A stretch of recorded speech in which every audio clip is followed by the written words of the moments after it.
Hello, Fightful Faithful. Welcome to the first of 3 shows in the next 2 days that I'm doing with Kate. Also, for me, the first of 4 shows in the next 3 days, 5 shows in the next 4 days, and 6 shows in the next 5 days. I got to get started on the caffeine early. Kate, how are you? I am a bag of mixed emotions today so far. But I'm doing okay. I don't know where to insert this rant that's been in my head watching the whole show. Do we do it now? Do we I don't do it know. I just don't I'll save it. You know what? I'll save it. I'll save it for the ladder match because Save it. that's where it came into my head, so that's where it'll come out of in the review. Sounds good. I'll have something to rant on before we get there because we're going to start with the pre-show. We're also going to start with you guys sending in your super chats and your humper chats. Humperchats.com. A lot of the matches humped today, but then, the booking. So, did they really hump? If a hump humps in a forest, did it really hump? What was that humping in the forest? I don't know. I have questions. I don't know. Woodland critters. Then also subscribe to Fightful Select, where tonight you can find me and Kate reviewing Night 1 of Mania, which should be just a thing that happens. It is gonna happen. It's going to take place. And also tomorrow night after Mania Part 2. It should be a barrel of laughs for us and hopefully for you guys as well. But that'll happen right after the shows, Mighty Night 1 and Night 2 on FightfulSelect.com. We're here on the big show because Sean refuses to watch this stuff, and I can see why not. You said big show. I did say big show. So NXT got its first road show today. They took the show on the road, and they stood and they delivered. They delivered in spite of the people who are in charge of them standing in their way the whole time, so they could not deliver. There was some standing. It was like, hey, hold, hey. You can't get past me. No. That's a lot of standing, and then no delivering. Anyway, the pre-show had Beth Phoenix. Also, so weird. Yeah, just people standing on the stage. They had no place for them. Why were they broadcasting from the parking lot? Well, that was the pre-show for for Mania. The pre-show for the actual the Stand and Deliver show was Sam Roberts and Mackenzie Mitchell and Beth Phoenix just standing on the stage. Oh yeah, telling us what a great night we were about to have. Yeah, tonight. Oh, tonight's gonna be so great. Tonight. And I was like, that's an edict. The fact that nobody was like, hold on, what time is it? And actually corrected their speech to say today means that Vince told them, whatever you do, you must say tonight. I know it might have been a habit for 1 or 2 people, but literally everybody said tonight. It was weird. This was all taking place at like 11 a.m. local time. So yeah, it was definitely not nighttime. But Beth Phoenix was part of the triple broadcast team for the pre-show. And I was like, hey, wouldn't it be nice if she's not doing anything and her husband's in the middle of some weird heel turn? Maybe she could come back to the broadcast booth for one night only. Like we already know that she has a connection to a lot of these people. Like it'd be kind of cool to get her voice back. Yeah, why not? For one night only. Like no. She or was one day only. Yeah, there you go. See, I'm doing it now. Maybe it is. Maybe it wasn't an edict. For one day only. But she was only there for half of the pre-show, and then she had to leave, I guess. But the pre-show was whatever it was, but the fact that like they here's our do you want to talk about Duja and Index now or save it for later, Kate? You mean the most fuckable couple wars? Yeah, the most fuckable couple award. Oh my god. I just we can talk about it now. It doesn't actually Yeah. matter. Well, I mean, it does, considering like the other skit they put on the pre-show. NXT is like it used to be we are NXT, and now it's we are real horny because they Duja and Index both went to the same Western store to buy cowboy clothes so they could get. I guess it was a Twitter poll, so they only wanted people from Dallas to vote in the Twitter poll. Like I thought they were going to come out and walk around the ring and get an audience reaction from Dallas, which is why they were all like dressing up like cowboys. But they dressed up like cowboys to get a reaction from the entire world, which is not necessarily all based in Texas. Although everything is bigger than in Texas, I understand. This was ridiculous. A lot of just walking around in country western gear, and then later in the night they showed the results, and Index, the baby faces, won the poll of the NXT universe 89% to 11%. I'm like, well, what did you think was going to happen? It's a ridiculous thing that they did. It just like this is what you had for Indy Hartwell and Persia and Duke Hudson and Dexter for that matter. I just think about like the way and how stupid but also fun that was, and how this is just stupid. It did seem like the people who were involved in that got to be at least marginally involved with their own creative.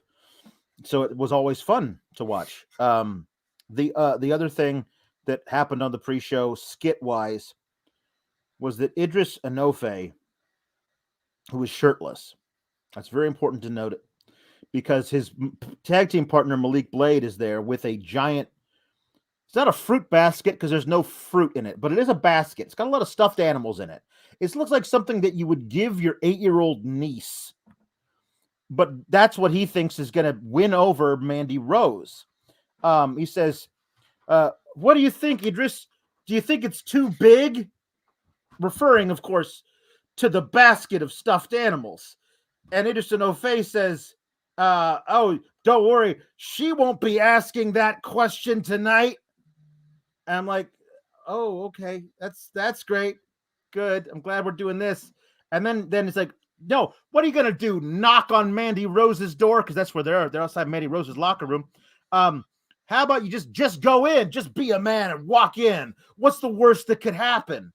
And so he does, and then Idris Enofe pulls a weird trolling face and takes the placard that says Toxic Attraction off the door, and now it says Imperium. And then I expected Malik Blade to get beat up, but he just walks out haunted by what he has seen.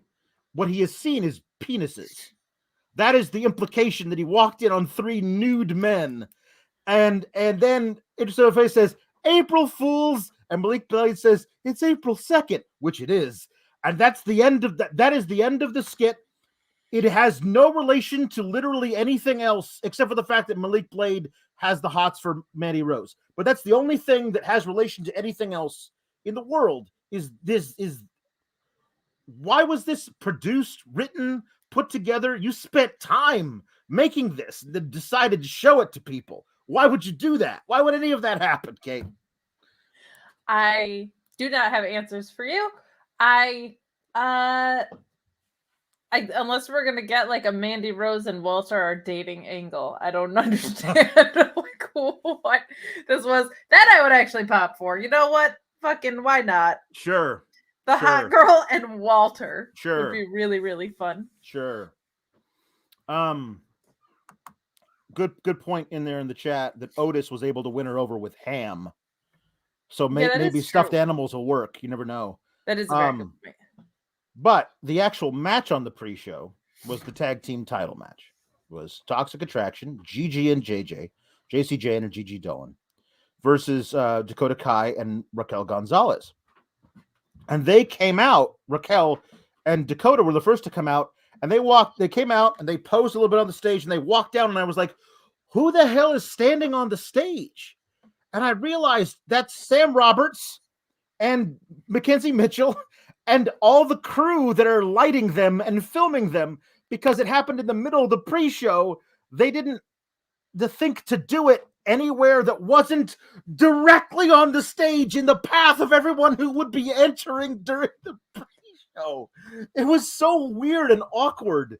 I mean, whatever. The match was fine. And then Wendy Chu showed up.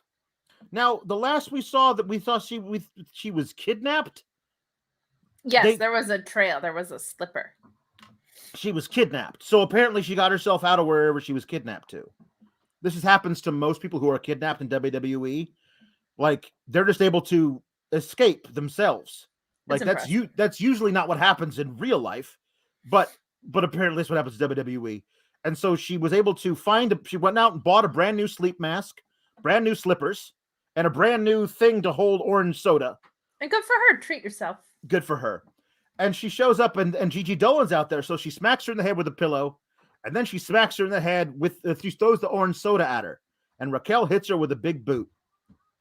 And Raquel and Dakota, Dakota's there as well. They're able to do a double team maneuver. Chingona Bomb finishes it and pins JC Jane. And Raquel and Dakota are your new tag team champions. They did talk about how Toxic Attraction was unbeatable, considering they've only wrestled one match since they became champions. This is the second one. I would guess, technically, I suppose. But my question is this, Kate. Why did you write Wendy Chu out of this story? Like, Wendy Chu and Dakota Kai seem to have great chemistry. They were a lot of fun. Like, the story was that Wendy Chu was able to bring Dakota back from her weird I'm crazy stuff that she was doing and turned her into a real person who would be in a position to maybe, I guess, not want to try and murder Raquel Gonzalez. And what you've rewarded Wendy Chu with is being kidnapped and then being ecstatic for the fact that her friend, who is completely forgotten about her, is now tag team champions with a woman that she hated literally, 4 days ago. Yes. They started liking each other on Tuesday again. They're back in love again.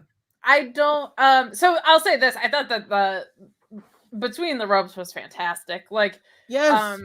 I thought that this is a common theme for the evening. Yeah, this is a common Between the Ropes wrestling was fantastic.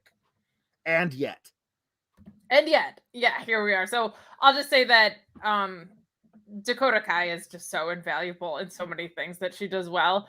I'm excited to see her and Raquel as tag team champions if they're going to do anything, because those belts just don't mean anything. So right now it's hard to get excited, but I'm much more excited about that than Toxic Attraction, because I think what we're going to see is, with Mandy retaining later tonight and this, like, there'll probably be some dissension there, and either they'll get called up or whatever. So I'm glad, because I don't know what more there is for Toxic Attraction to do. I wish they had defended their titles along the way, but I think the timing of that is actually good, and Raquel and Dakota are great. So those things I'm excited about, but there's just been no tag team importance whatsoever on this show. In fact, the winners of the Dusty Classic didn't want a tag team title shot. They wanted individual title shots, which you can apparently just do. So I thought the actual match that we saw was great. Again, that's a common theme tonight. But I think,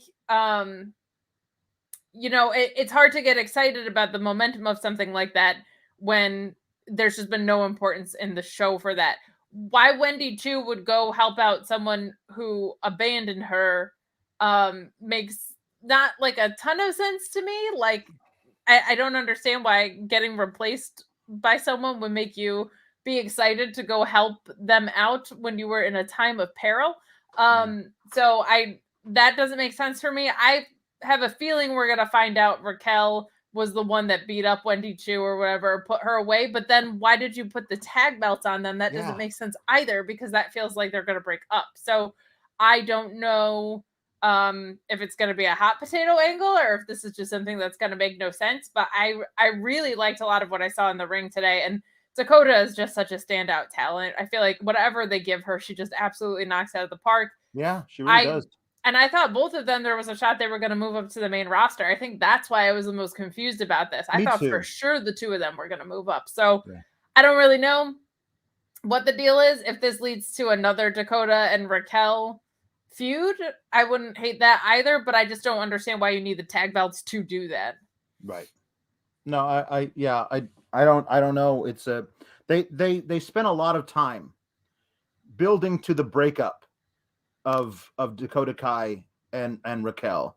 And then they spent a whole lot of time of Dakota Kai coming back from being absent. They had like vignettes for her digging a grave or whatever. She showed up at Halloween Havoc and cost Raquel the title, and they had a whole blow off with them for a while, and they spent literal zero time getting them back together so they could be tag champs again. I'm actually very happy for Dakota Kai because the first time she was tag champs with Raquel Gonzalez, her reign lasted 56 minutes or whatever before she lost them in her first defense.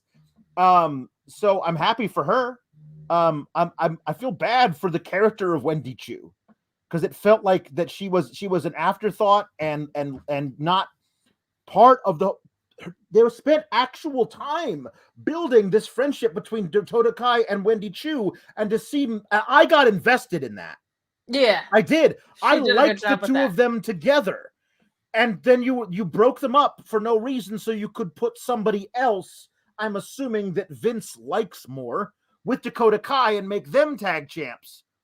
But the thing that gets me is I'm trying to get invested in your new rainbow colored NXT. I'm trying to, and I was able to get invested in a part of it, of Dakota Kai and Wendy Chu as a tag team, and you broke them up for seemingly no reason.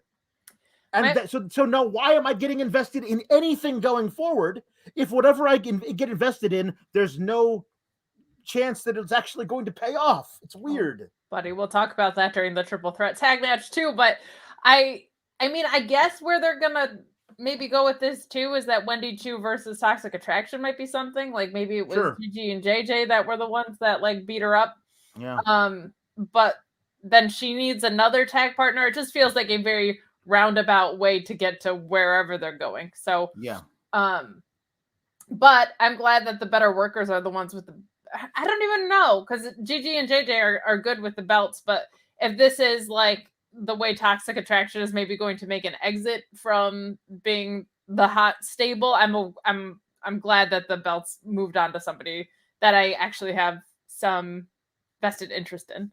I would like the belts to be defended more often than once or twice in 6 months. That's me.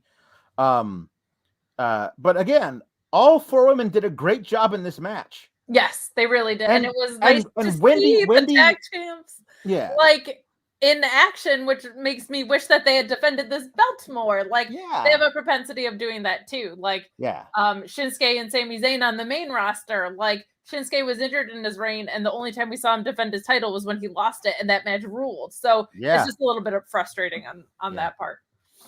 Yeah. The other thing is let's never forget that Kaylee Ray and Io Shirai won the tag team tournament and cashed in to be two more people in a singles 4-way title match, and they both lost that.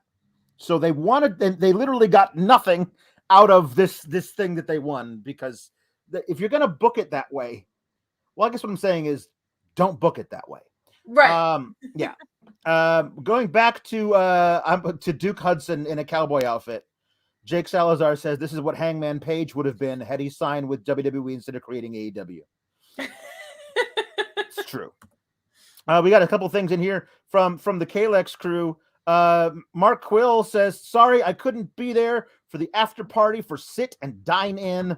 Just wanted to give a Gabagool shout out to all the SGSers enjoying the weekend of Graps. Cheers. Yes, SGS, for life. And JW Pringle saying, daytime Kalex is breaking my brain. Mine too, pal.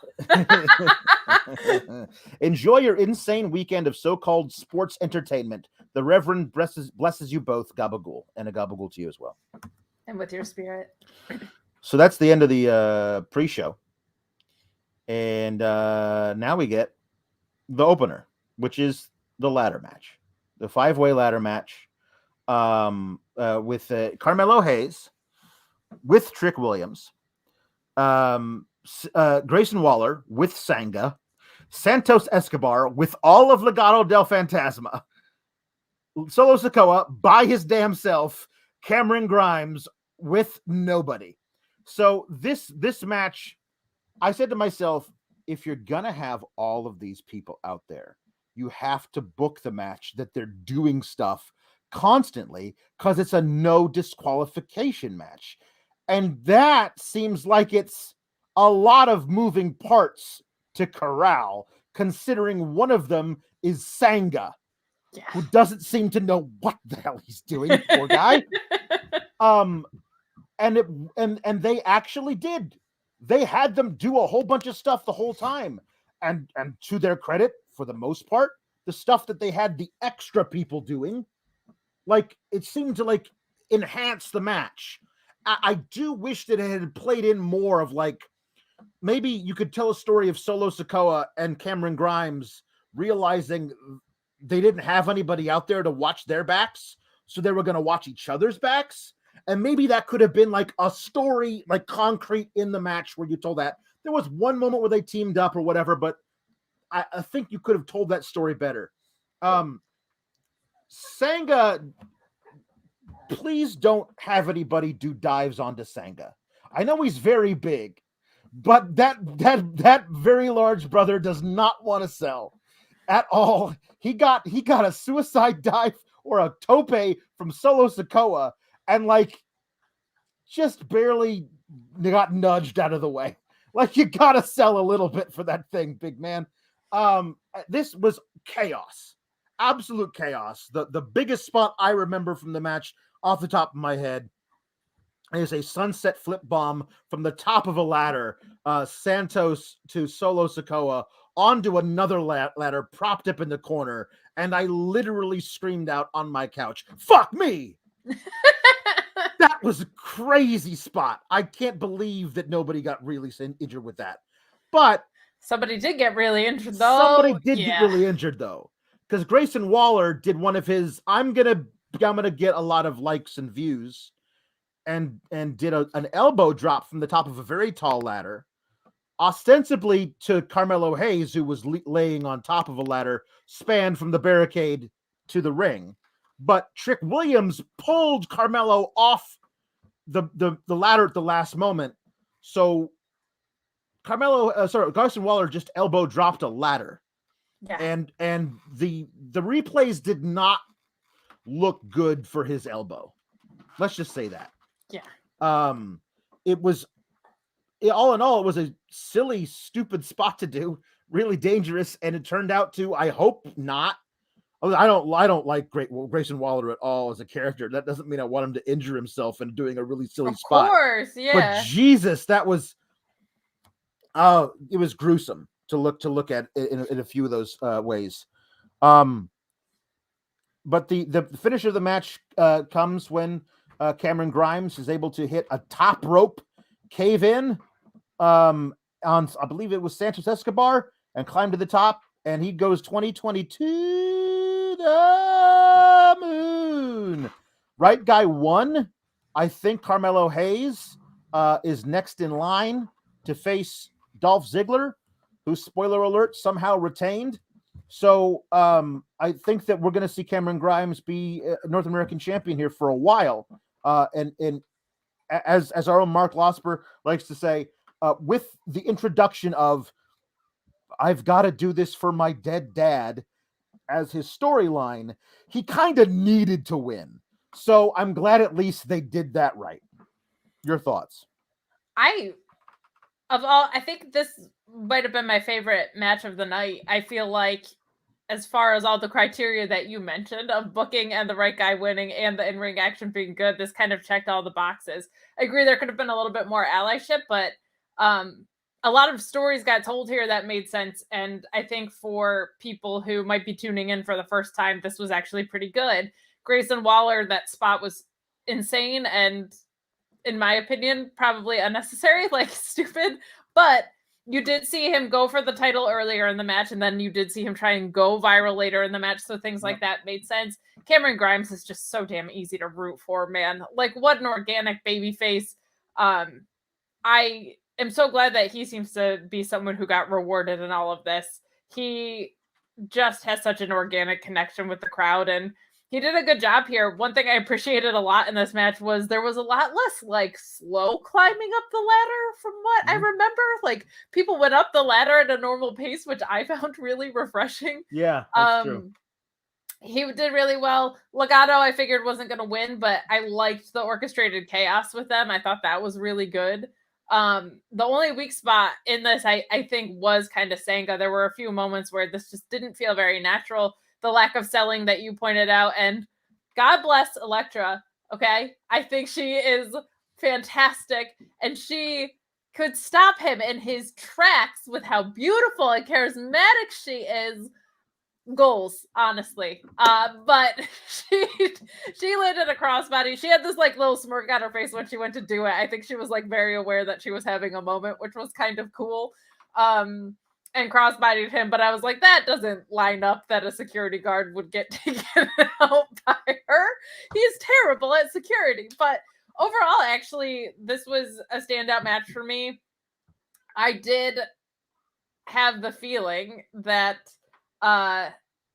these guys, ladder matches like this are always a reminder that people are putting their life on the line. And this is why I was like, let me put my rant here, because it was then that I was watching and realizing, like, man, we just saw the tag match that had booking that made no sense. If the booking doesn't make sense from here on out, like, what a reminder of how rough that is. And I was also very annoyed because I saw an article earlier where Nick Khan was talking about how difficult it was to make stars in 2022. And that just kind of set me off, because it's not. It's really actually not. You tell people that they're important. You tell your audience that these wrestlers are important by having them win matches and having them have titles. That's it. It's actually really simple. The audience will probably get behind and believe you if you don't shove it down our throats like they did with Roman Reigns for 5 years as a babyface. And the rest of this card, unfortunately, fell victim to that. That triple threat tag match was incredible. The winner made the least amount of sense, and it undercut an entire tournament and an entire story that was being built between Imperium and Diamond Mine. They spent weeks building that out, with Roddy having Walter stand in his way, and with the Creed brothers losing to Imperium. That whole story was undercut, and so were the results of the Dusty Classic. We then see the Women's Dusty Classic later in the show. Spoiler alert, Mandy retains. And so they cashed in their tag title shots as individual shots for no reason whatsoever. So it was watching this ladder match and seeing all these dangerous spots and seeing the heart that they went out there with. There was so much passion here. Someone in the chat mentioned it, that Trick Williams, this was like the first time he's been like super useful in a lot of spots. And I felt that too. Like, he did a really good job doing his role. And I just felt like this was so good. I felt like everybody went out there and performed their asses off, and that the right guy won. And then I was like, man, this is why booking is important. And this is how you make stars, is by doing stuff like this. Logical, simple storytelling. People wanted Cameron Grimes to win. You gave people what they want. They were excited. They didn't really do that the rest of the show. And while the matches I felt like were incredible, and I do want to keep the match quality on the front burner in some way. Yes. Like, it's infuriating. It's infuriating to punish people for getting themselves over. It makes absolutely no sense. And so that's kind of what was like, I actually enjoyed what I was watching, but there was like this dark cloud hanging over the whole thing, and it was because of the lackadaisical booking. So I just feel like if they don't know how to create stars, it's because they're not trying. He referenced Logan Paul in that article. Logan Paul was winning shoot boxing fights, and so he made himself feel important through shoot wins. You have control over every aspect of what you do. Yeah. It's real easy to create a star if you're not an idiot with how you book things. So it was just like a maddening thing to read that, and then to see the way the booking played out on this pay-per-view was just like a reminder of why we've been so frustrated, because we saw such great in-ring wrestling and such stupid booking to follow. So, and a lot of horniness, but yeah, that's not to be assumed. All that to say, the ladder match was great, and then I was foolishly optimistic, but the rest of the show unfolded as it did. Yeah. Orion Ben 666 comes out, has a good point. He says, here's the thing. It was 2 ladders set up, if you remember. When Trick pulled Mello, the first ladder moved that Waller's body was supposed to hit. So he only went and dove on one, but there was supposed to be 2 there to break his fall. And yes, now that you bring it up, I do remember that. He helps us out with the word ouch. Thanks, KLX. This was much better than the story build. Yeah, that is true. Mark Losper says it's like 6 a.m. on a Sunday. Australians. And the first thing I hear is my name. Perhaps I'm still asleep. Also, screw Trick Williams. I mean, you know, he got involved to try and help his dude out, I suppose. Yeah, this was better for him because he was doing things that made sense to help his friend. He even tried to climb the ladder to win it for him at one point. So this was better than him giving uncomfortable promos when someone who's better at talking is who he's representing. Yeah. Everybody got a chance to shine. I think that there's a lot of upside for all 5 of these people in WWE, if not in NXT. I think Santos has done everything he can. Yes. I think he can go to the main roster right now. I think that Grayson Waller, provided he gets healthy, or if whatever has actually happened puts him out for any kind of time, that I think that if you tweak what you're doing with him, he can be a really effective heel. He's just an asshole that nobody likes now, and that's not really an effective heel. Because he's not smart. No, like it's not a smart asshole. Yeah. Cameron Grimes obviously has all kinds of upside to him. Carmelo Hayes, like I said, I think is the next guy in line for the NXT title. And Solo Sikoa, you could bring him up literally next Friday and pair him with his cousins, and it would make absolute sense. Or you could build him up toward being a future NXT North American champion and maybe even future NXT champion.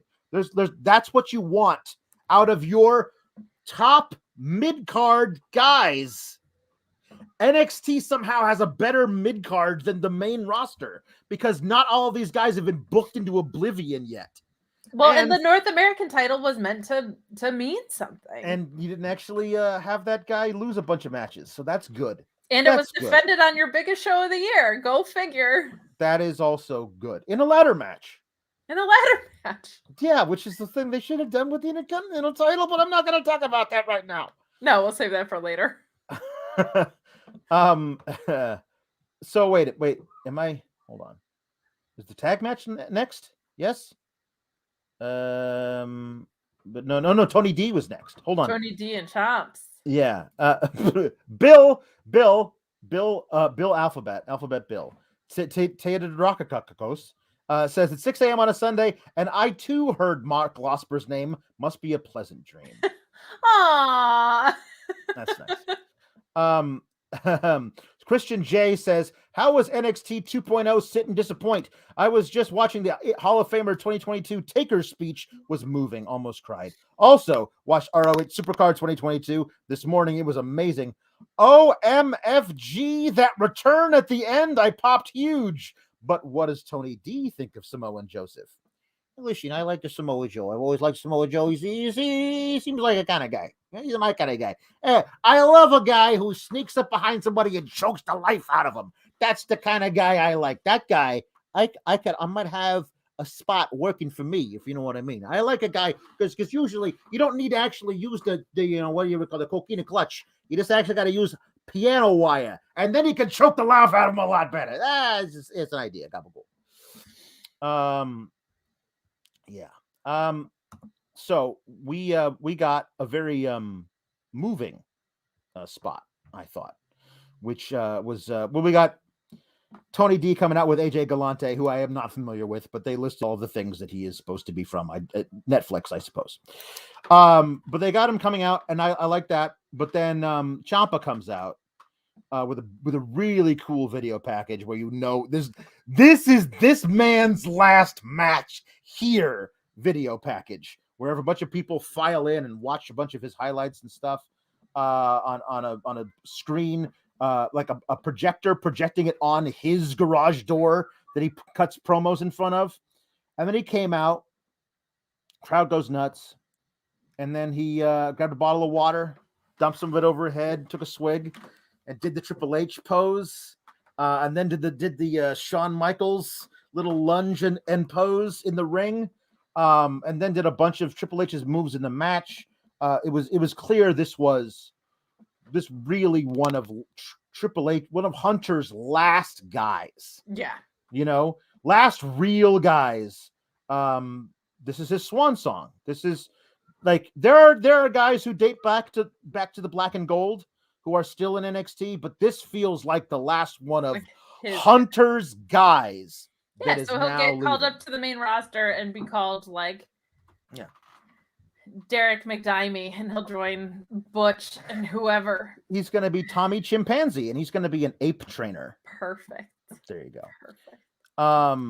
I thought this was pretty well put together. It allowed for Ciampa to get in all of his greatest hits, and to make Tony D look like a real tough son of a bitch. Yes. Like he kicked out of some big ass moves. But he's a brawler. He didn't do a lot of his suplexing stuff, but I just love that he was kicking out of all, like Ciampa was throwing bombs at this dude and he was kicking out of everything. I thought that was good to build him going forward. Early on in the match, Ciampa peeled away some of the padding on the outside of the ring, exposing the concrete, and then like the match went on for another 10 minutes, and they finally went out there and tried to use it. So Ciampa got reversed and then DDT'd onto the concrete, and Tony D'Angelo rolled him in the ring, and then did this weird, like I think it was supposed to be like his version of like the punt or whatever, because Ciampa was on all fours and he ran up, and it looked more like he placed his foot on his head and then shoved him, as opposed to really kicking him. So that was the finishing blow. And it didn't look nearly as snug as a lot of things that both dudes took in the match. So it felt weird that was the final thing that he did. Maybe it was more like, this guy's already done because I DDT'd him on the concrete. So me just putting my foot in his face is just a sign of disrespect more than anything else. Which, if that was the case, I think that might have been able to be presented better. But overall, that part of the finish just fell a little flat to me. But that was the only thing that I didn't really like about this story they were telling. Tony D'Angelo is now a made guy. He took out Tommy Ciampa in his last match in NXT. You can move him onto something. I don't see any reason why he can't be the guy who eventually takes the North American title from Cameron Grimes. Like that could and does the thing I want, which is the Italian American Championship. Please and thank you, do that. But like that could be his next step. But this feels much more like a real old school rub that you give the young guy coming up when the old guy goes, as opposed to, Johnny Gargano gives a speech and then gets put through a table by Grayson Waller. Now they didn't really follow up on that all that well, in my opinion. So who knows? They might not follow up on this all that well, but I do have high hopes because I think Tony D is going to make sure they follow up on it. But afterwards, there was a thank you Ciampa chant, and he went up to the stage, and Hunter came out, gave him a hug, and Tommaso Ciampa started to cry. So of course that made everybody else cry. It was an amazing moment. So it's the first time we've seen Hunter like on camera involved with NXT since the heart attack. Like that's a pretty amazing moment that he did that for Ciampa. That was a pretty cool thing. Honestly, this felt right. I mean, almost all of it felt right to me, this whole deal. Yeah, there was a lot that I liked in this match, but overall, in addition to the spots that you kind of called out, I just felt like Tony D looked less gimmicky in this and very violent. And I think that was important because he is kind of a caricature of a character. So in ring, he needs to feel serious as a heart attack, as they say, right? So I thought that came across. He was vicious at some points in this match. Like it felt like he was trying to hurt Ciampa. Like it really felt that way. And that came across so well. I liked when he went to get the crowbar from Timekeep. There was like a weird spot where he was going to like tell the referee it was only 3, but he was actually telling the timekeeper, and Ciampa had it scouted that he was going to come back in there with the crowbar. I just thought that was so great because it was like he was trying to pull one over on Ciampa, and Ciampa not only had it scouted, but like it was kind of a carny move that he would tell the wrong guy, right? So I just thought that was super fun. Loved the Johnny Wrestling chants. Loved all the tributes. To the Johnny when he got him in the Gargano escape. That was a really cool moment. And I was like, if you were gonna put over Ciampa, that would be the way to do it. But you can't. He's got to lose his last match. It felt like he really tried to. And I don't think Tony D necessarily needed help in doing this. I do think he's a great in-ring competitor, but him kicking out of so many of Ciampa's biggest moves and his selling and his reactions on those was like, I just can't beat this guy. Like, and that's such a great way to go out on your own terms like that and to make someone look like a star in the process. And I just had so much appreciation for both the story that was being told in kayfabe and what was happening out of kayfabe. I thought was so nice. The moment with Triple H, had me in tears. My makeup didn't look like this when I was watching. I promise you that. So I think mine neither. Yours neither. Yeah, no, you were a mess. It takes me 45 minutes in the chair to look this good. Trust me. And you look beautiful. Oh, so you're welcome. It's just weird. It takes that long to put a hat on, I guess. But it's a very important hat. But everything about this worked for me. Like this was one of the few things that like you knew the booking was going to be what it was as far as the result, but I felt like the match itself, the way it was produced and agented, was very logical and made a lot of sense. And then all of the Triple H stuff around it I thought was really nice because it does kind of feel like he is the last one of like Hunter's guys, like you said, to move up or move on, whichever he chooses to do. Yeah. Jake Salazar says, I teared up when Trips came out because you could tell he was sad because he knew Ciampa was his last guy left. Full on popped when Triple H came out. I just wish he would go run ROH and build these younger guys up. Yeah, I mean that was Triple H tried to create his own Ring of Honor with the black and gold. It just did not quite work out for him. I mean, it worked for a while.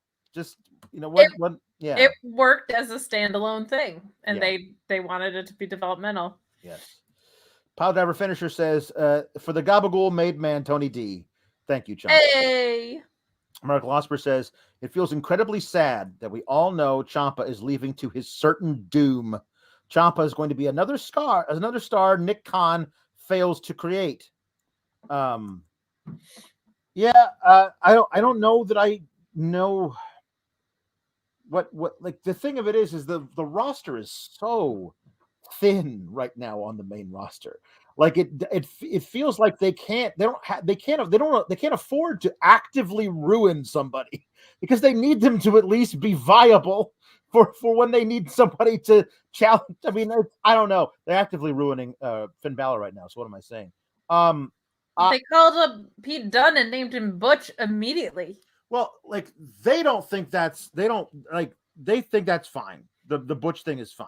They think all of it's fine. We have yet to see him wrestle a match. Like if they named Butch, it was terrible.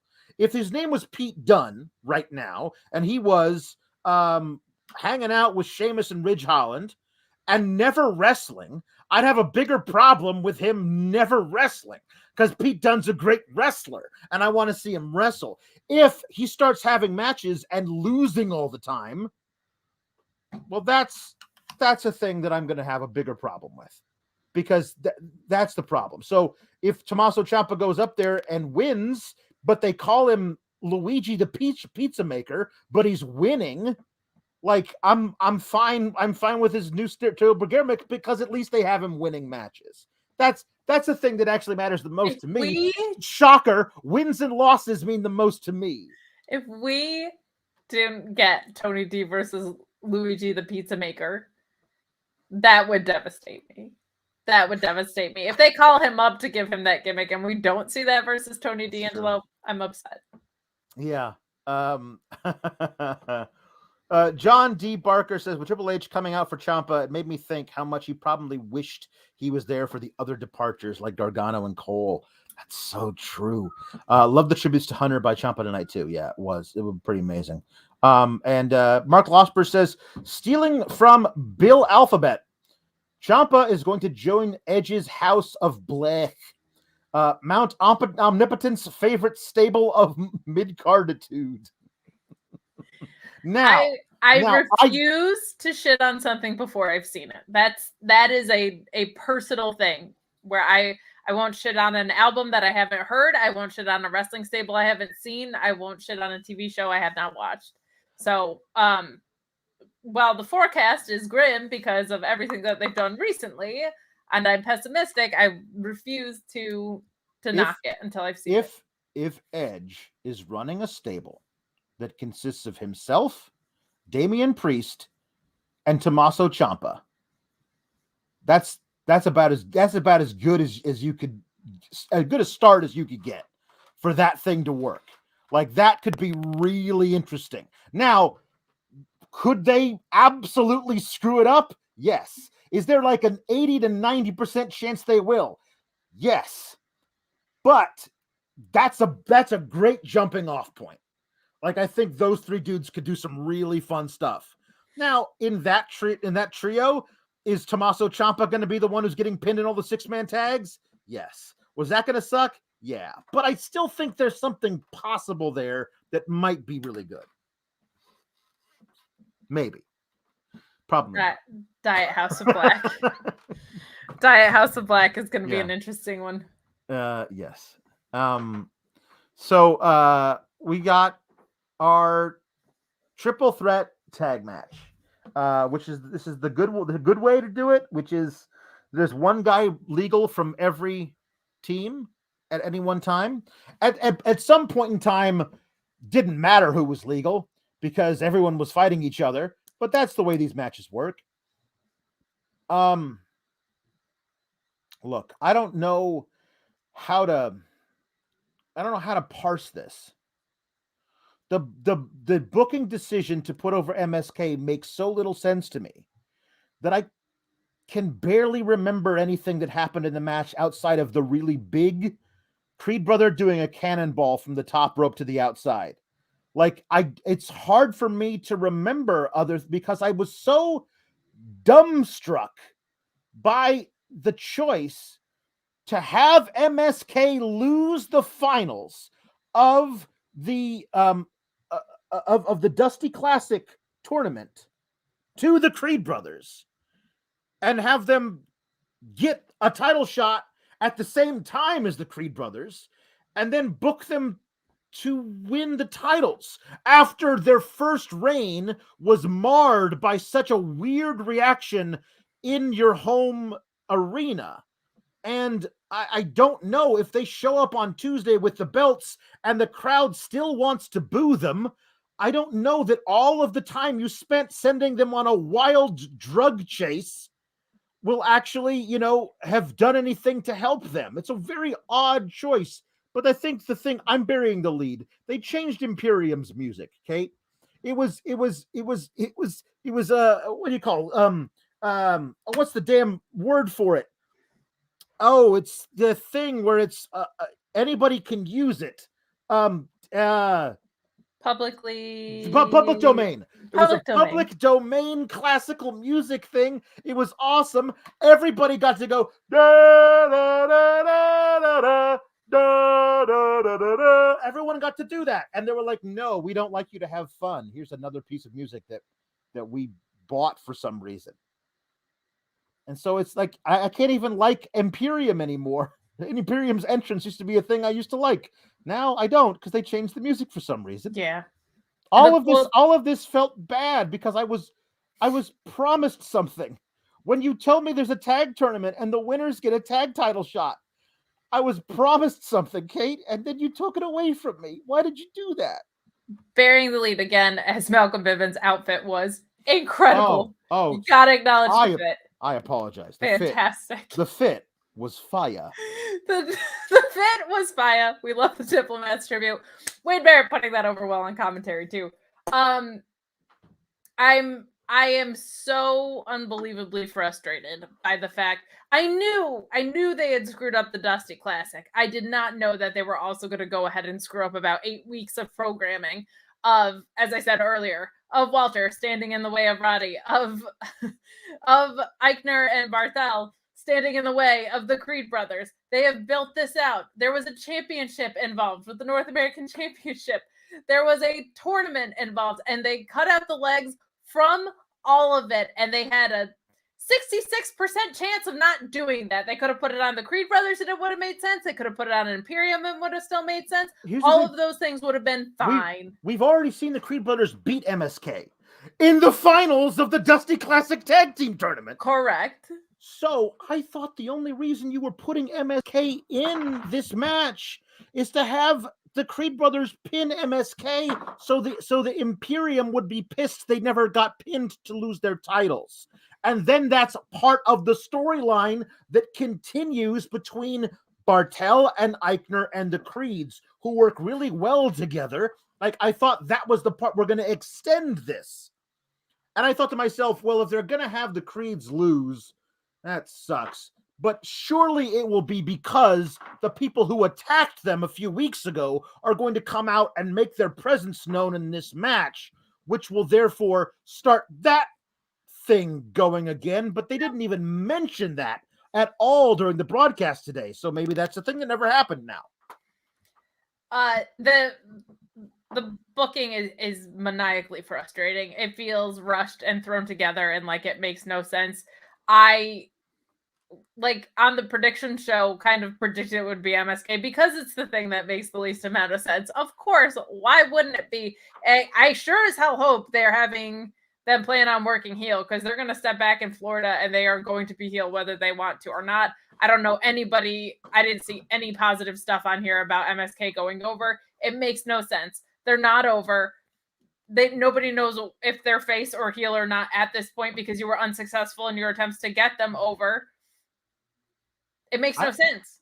I think that the territory's been ruined for them. Like, you can't book them in the territory anymore. But I book them as heels. Or book them as heels, but they're getting booed. They're getting a reaction. I thought they were going to do it where they were going to have them be the guys who attack the Creeds, but apparently maybe that is the case. Maybe they're going to find that out. Maybe everyone thinks it's pretty deadly, but it's not. But my thing is, like, as evidenced by the fact that Shinsuke Nakamura and Rick Boogs are getting a title shot at WrestleMania tomorrow, the SmackDown tag team scene could use a little freshening up. Yeah. MSK versus the Usos is money. Like, that would be so much fun. MSK versus Street Profits, MSK versus New Day. There are so many options for them on the main roster. There's nothing left for them to do at NXT. I thought maybe this was happening because maybe we were getting an Imperium call-up, but Walter went over later, so that's not it. This makes absolutely no sense for the story they built, the tournament they put on, or the roster moves that they could make. I truly, truly don't understand it. And this, to me, and the women's championship match were maddening. This one more so because I felt like stylistically what happened in the ring. This was a sprint. I felt like it could have been longer, to be honest, but like stylistically, all three teams do something very different and they're all in command of their style. So that was really fun. Seeing the cannonball off the top rope was cool. We also saw some really cool butterfly suplexes earlier in the match from them.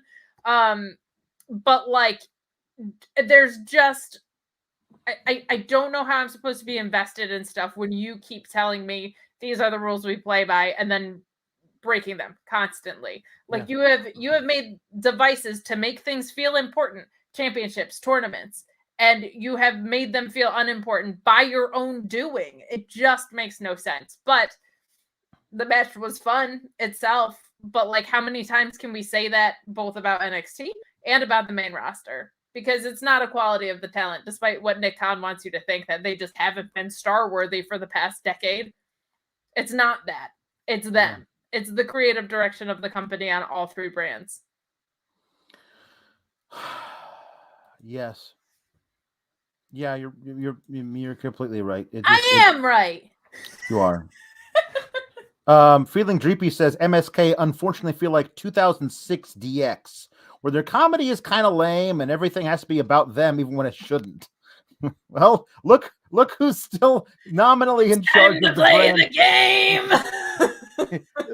Shawn Michaels is right there in charge of a lot of stuff down there. I don't know.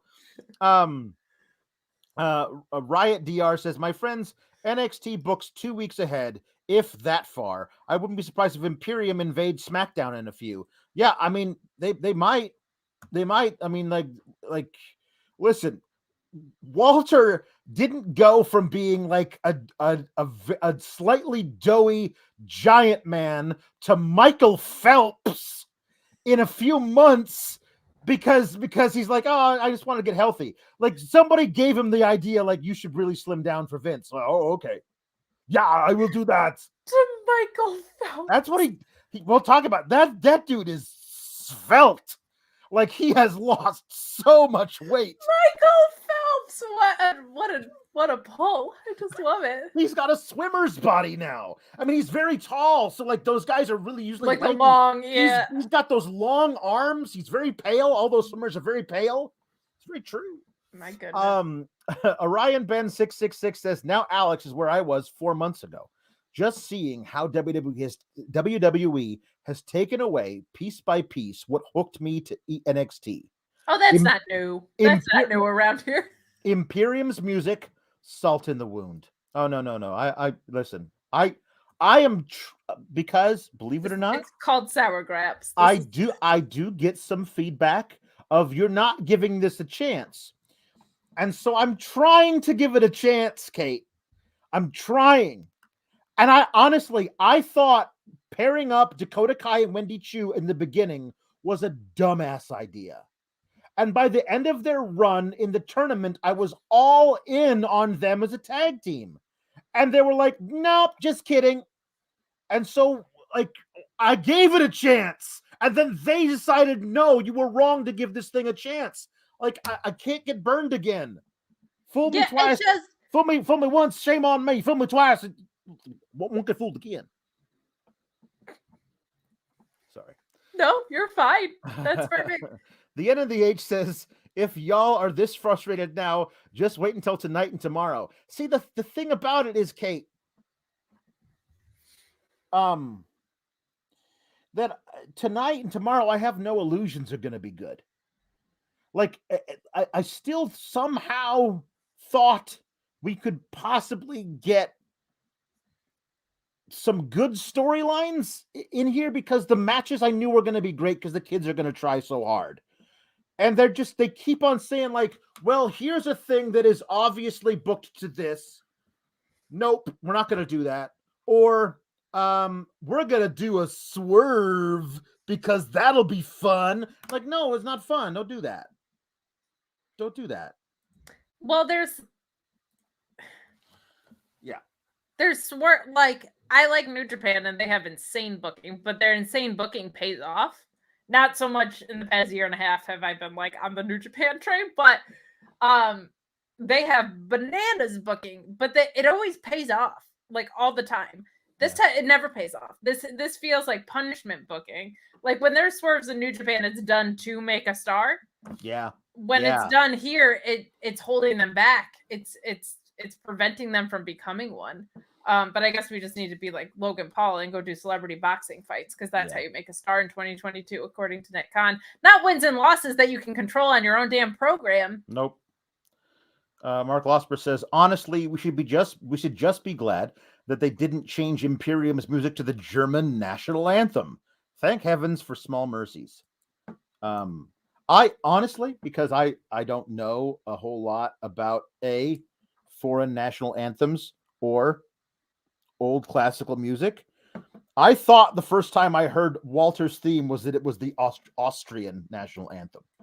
I was like, is that the Austrian national anthem? That's badass. Because, I was wrong, but I was like, that's what I thought it was to begin with. It would feel like a sport. Yes, it would. It feel like a sport. Hey, Joe Gacy and Harland decided to cut a promo from the site of JFK's murder for some reason. I don't know what they said, but I can't imagine it was all that great. I had to go help my wife bring in groceries from the car. So I was like, they're at Dealey Plaza. And, it's Peacock, so I couldn't rewind. So I had no idea what the hell they said. Did they say anything important, Kate? They just talked about preventing tragedies and how, like, if we all come together, blah, blah, blah, blah, blah. But I was more startled that Joe Gacy was cutting a promo from there that I was able to wrap my head around the content of what he was saying. Yeah. But he was just saying that if we're all united and stuff, if we're all united, we can prevent tragedies from happening. Oh, because that's why this was murdered because we weren't united enough. So weird. And actually, now that we're talking about it, I'm so glad about Cameron Grimes going over. His I'm a pastor walking through a vineyard vignette was also very weird. Yeah, it was. Very. Yeah, it was. Also, if you're telling the mods how to do their jobs, I will just like punch you in the face. So yeah. Jake Salazar says, yes, Joe Gacy and Harlan. The Dollar Store Kevin Owens and Wish.com Kane. Yeah. I mean, I actually like Joe Gacy. Harlan is extremely new to this, and he wrestles like he's extremely new to this. Like, I'm a little less critical of that as much as the push that they were kind of given. Quick break from the things. Have you heard the Randy Orton went on the Pat McAfee's podcast thing, and he was talking about how the NXT boys don't know how to work. They don't know how to throw worked punches. They don't know how to do dives and whatever. And he was saying, like, I've been in the ring with these kids, and they have no idea how to work. They don't fucking know what they're doing. And I was thinking to myself, like, he was talking about how I got to cover up instead of selling a punch. I got to cover up so I don't get my friggin' jaw broke, is what he said. And I was thinking to myself, there was rumors they were going to call up Holland. And I was like, that seems to be a really bad idea. And I wonder if Randy took somebody aside and said, there's no way I will ever get in the ring with that child because you've never taught him how to do anything except for bounce a guy's head off the ring like a basketball. It just felt like maybe he was speaking directly to certain people. I don't know. Linder, I hadn't heard that, but I'm not that surprised because we see some of these bigger guys and they don't really know how to wrestle. No. And then we see these greener guys in the NXT, and they just keep calling people up and sending people down. It's all over the place. True. So I think that Randy may have a point. I think so as well. Yeah, I just this is really weird. Bill Alphabet says, PSA, you too can prevent tragedies as opposed to forest fires. Smokey.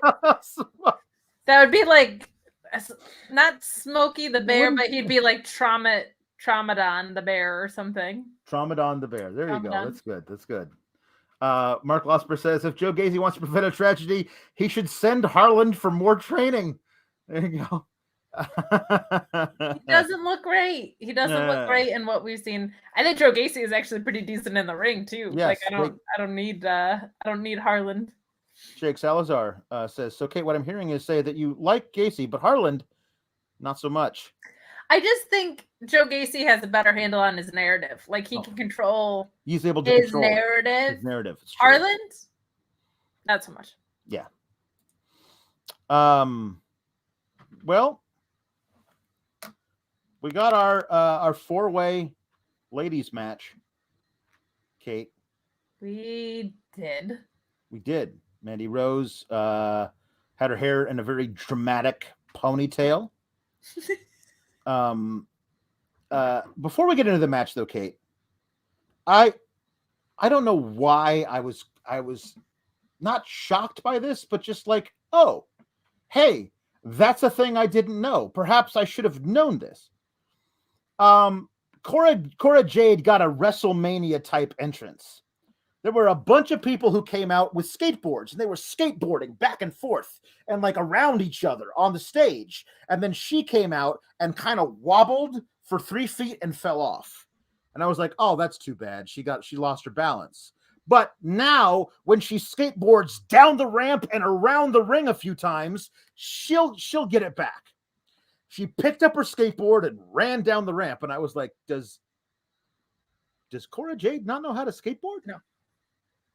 And I was like, but you didn't have to tell us that she was a skateboarder. Correct. You didn't have to make skateboarding her whole character. Like if that's not what she's able to do, like making that her character at her entire character. She's not a skater, girl. I should say, see you later, girl. That gimmick doesn't work for her. Like it's just like. If you have all these people who are skateboarders out there skateboarding around in circles, like deftly, maybe don't have her come out on a skateboard that she obviously doesn't know how to ride. I felt bad for her. Maybe it's just too tiny. Maybe it is too tiny. Maybe it is too tiny. I saw some people pushing back, like, well, isn't that what they do with like actors who like, you don't hire an actor who like. But no, when you hire an actor, if they know they're going to be filmed doing something, they learn how to do it. But also, it's not the same thing. There was not like, we wrote a script. In the script, it calls for a small 22-year-old skater girl, and we're casting the part. You picked out Cora Jade, bring her over, and said, what are we going to do with you? And you built a character around who she is. And you did that. It just felt very odd. I don't know why I expected her to like do a kickflip or something. But I did. Or just skate down the incredibly long ramp that was there. Like that was my thing. The ramp was very long, and she didn't skate down hardly any of it. And then exacerbated by the fact that there are people skating around her that know how to skate real well. Like they made Elias into a guy who played guitar before he could really play guitar. So you know what he did? He spent hours getting better at playing a guitar. And thank goodness, because look where he is now. It paid off for him in the long run, didn't it? It did in the short run, though, because it did get him over. Like, sincerely. Like, it was something that he was able to make work. Yeah. Well, that doesn't matter, Kate. It's like, the movie That Thing You Do, which is like one of my favorite movies ever. They all learned their instruments. They all played their instruments. Yep. They didn't even get, like, a double for anything. Good for them. Yeah. Not Tiny Avril Lavigne, though. Nope. It's yes. Anyway, the match I thought was really well put together. Like everybody got to do really cool things. There were some big spots to the outside. I'm gonna request just a gentle suggestion that maybe you move the announce desk like 9 to 15 inches back from the ring, if at all possible, because we've seen too many dives, or at least make an edict. No dives to that side of the ring. That Io Kaylee spot? Is that what you're talking about? That that was nasty. That looked nasty. She could have broken her legs like she did a full moonsault and like her legs hit the announce desk as she was coming down. That's not good. I've seen guys like do moonsaults to the outside at like small venues and their legs land across the barricade and their legs break. Like please, let's not do those things if they're gonna be that unsafe. Just a gentle suggestion. I think Io Shirai, she's willing to take a bump, it turns out. I don't know if you knew that about her. My God, she was all over the place in this match. I liked a lot of this. Unfortunately, like, it is just increasingly evident that Mandy is a champion with the weakest in-ring acumen, which in a fatal four-way I think is never good to do to a champion. Like, even Cora Jade outshined her a lot in this, and she didn't do a ton of smart heel stuff to compensate for her lack of in-ring, so that did feel like a little bit of a downside, but I agree with you in that it was agented very well to hide most of her weaknesses and to make a lot of other spots look really great. I thought the double submission thing was cool as hell. Man, Io locking in that cloverleaf looked nasty on Cora Jade. I think you got to call her up. I don't know if there's anything else for her to do here. But I liked this match. I just don't understand why two people who won a tag team tournament didn't want to be tag team champions decided to cash in for a singles title, and then they also both lost. My guess is that we're going to start the descent of Toxic Attraction, like I said earlier, which having a queen bee with the title and the tag team losing it, like maybe there's something that the other two are trying to chase now. Yeah. But I don't think it was a wrong booking call. I just think that how they got here was weird and that there could have been better outcomes. Right. But I don't know. Yeah. I thought they were going to do the opposite, which was that Gigi and JJ kept their titles and Mandy lost hers. And then Mandy was like, well, those are mine now. Yeah. You know, and they're like, what? No, we won. You lost. Like, don't, like, no. Like, no, these are mine. Like, one of you can come down to the ring with me for my tag title matches, but I'm the star of this group. And I thought they were going to do that. But this, like, okay, fine. Again, like, I thought the reason you have to have Io Shirai and Kaylee Ray in this match is that one of them is going to be the new champion. Like, otherwise, why did you do all of this? Was it, I mean, I don't know. I mean, my pick was Cora Jade. I thought they were going to tell that story. And they seem to be. She hit some crazy, like a destroyer on the apron. Crazy stuff. Yeah, it made no sense. It didn't make no sense. It just could have made more sense. Like, I don't think you can ever say that someone retaining makes no sense because they already have the title. So it feels like they made this a fatal four-way to cover up Mandy's weaknesses. And that's just like such a waste of the Dusty Cup. Like, it just makes no sense. Will P says, this is the first bit of NXT I've watched since the second week of 2.0. You got out at the right time, my man. It is all very weird, but the thing that stood out the most to me was the Destroyer and Splanish Fly, and the crowd barely moved. I know it was 2 p.m., but WTF has happened, LOL. Yeah, the crowd is into certain things, and they're not into other things. Like, it was a weird crowd. Yeah, and victim of spot on the card too. I think there was a lot of emotion in Cameron Grimes winning and the Ciampa spot, and those went on back to back. So yeah, that kind of makes it tough. But yeah, I didn't notice the crowd being particularly down, but it is 2 p.m. Like, people were probably trying to get lunch and stuff. Like, I feel like it was so insulting to put this show on before Mania. Yeah, we got to get across town for Mania. I got to go back to the hotel, and like, it's just a weird thing to do. Yeah, there was a new title strap, white strap, and the metal is iridescent, like under the lights in a certain way. The gold is like rainbowy colored, so like that's cool, I guess. But I mean, the old one was fine, you know. Whatever. Yeah, I think it's just weird to do it now. I feel like you do. I guess not, though. This is the biggest show of the new brand, so yeah, I can let that fly. It just seems like something you would have done with the reboot, right? Like, yeah. But maybe they didn't want to catch hell for it then. Yeah.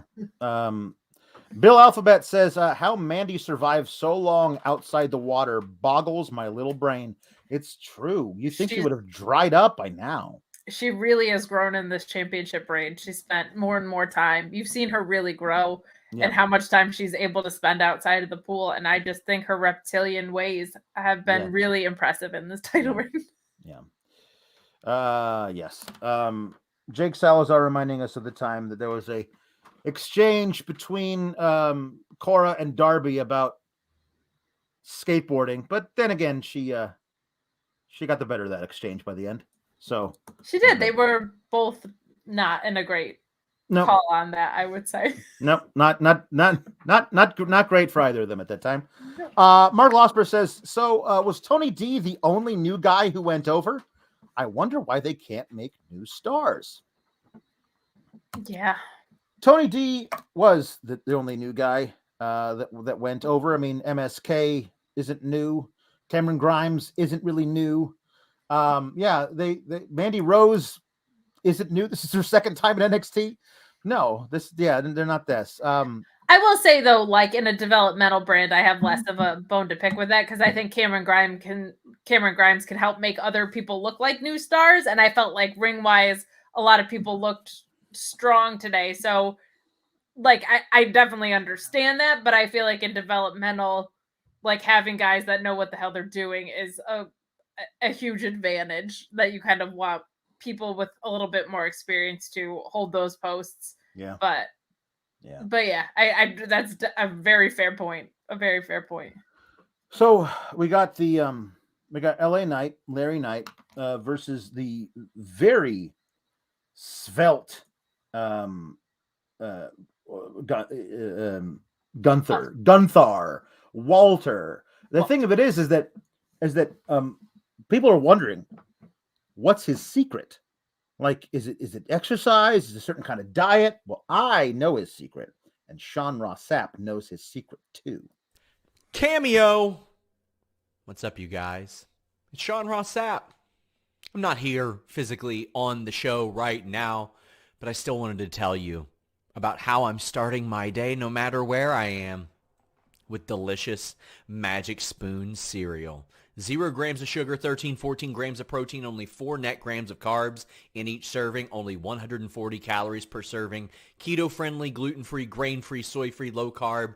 It is the ultimate breakfast food. It's the ultimate snack food, and it's the ultimate food for me to take while I'm traveling. Quick, easy, all the flavors you love. Peanut butter, blueberry, cinnamon, cookies and cream, maple waffle, cocoa, fruity, frosted, all over the place. That cookies and cream and maple waffle are back permanently. And if you go to magicspoon.com/Fightful, grab a custom bundle of cereal, try it today. Use our promo code FIGHTFUL at checkout to save $5 off your order if you don't like it. They are so confident in their product. It comes with a 100% happiness guarantee. They'll refund your money, no questions asked, if you don't like it, but you will. It's perfect before, after workouts, as a snack. And my favorite thing about it is you get filled up with one serving. It's not running back and forth to the cupboard to get more, racking up those carbs, racking up those calories. Magicspoon.com/Fightful. Use that code FIGHTFUL.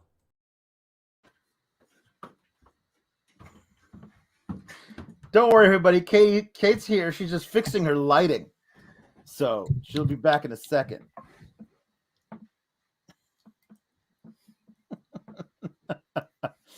All right. I tried. Oh, That's so the worst.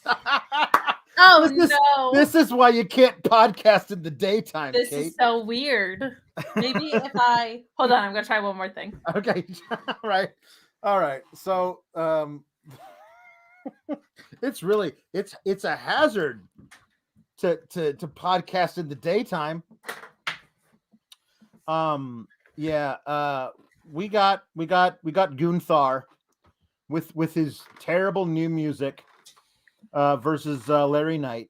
And these are two guys that don't need to be in developmental anymore. I mean, Larry Knight never should have been in developmental. Eli Drake was ready as soon as he came in. They even brought it up on the pre-show. They were talking about how, have you ever seen somebody who looks who has the whole package of a WWE superstar more than LA Knight. And Beth Phoenix is like, no, I have not. And if that's the case, I don't understand why he's a mid-card dude in NXT. But maybe he'll get called up on Monday or Tuesday. No, Monday or Friday. This match was whatever it was. He's not Walter anymore, Kate. Like, I'm going to still call him Walter because Gunther is a stupid name, but he's not Walter anymore.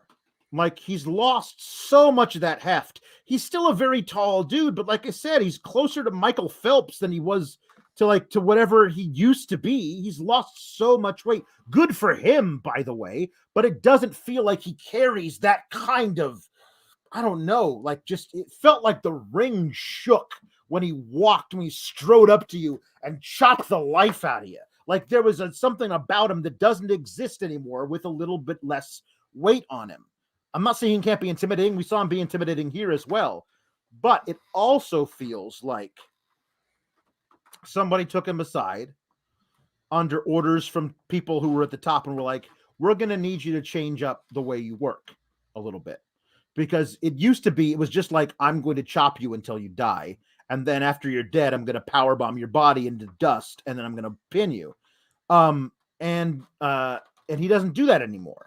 He's got new things to do, and that works. It just doesn't feel like what the old Walter was. And I feel like, no, probably Vince doesn't want him to chop somebody until their chest bleeds. Like, he doesn't want that.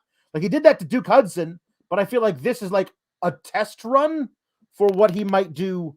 He was throwing chops, obviously, in the match, but it just didn't feel like it was the same thing. This is a match that loosely resembles when he faced Tommaso Ciampa for the NXT UK title, wherein it was a top guy in NXT proper versus Walter in a match you knew that guy wasn't going to win. Yeah. But let's see how much they can take from Walter before they lose. And that's what it felt like to me. It just didn't feel like it was Walter. And maybe that's by design, I guess is what I'm saying, as opposed to like an accident. It feels like they're trying to make him into something a little different, probably for a main roster call up. A little bit. I still really liked this match. Absolutely. It's just a different feel than what I was expecting. Yeah. Yeah, I felt like the Walter we know and love was more the guy that did chop the shit out of Duke Hudson, like you said, on last Tuesday or the Tuesday before. I thought the match was really great. I do feel like he's lost a little bit of presence, not from the weight gain as much as just like, I felt like a lot of people had WrestleMania-ish entrances today. And when they changed the music, like something with the presentation also is disconnected, which that I don't love.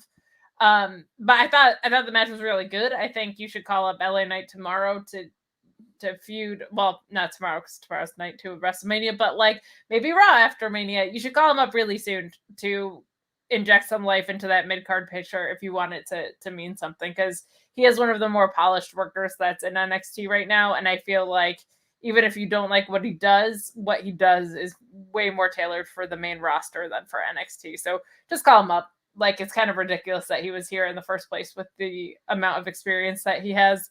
But I thought that the match was very good. I think it helped LA Knight more than it helped Walter. Like, I feel like it showed his in-ring ability showcased in a way that we haven't seen yet in his NXT run, because he's in there. Sorry to be this girl, but like with a pro wrestler instead of a sports entertainer. Like, I feel like this was a lot better.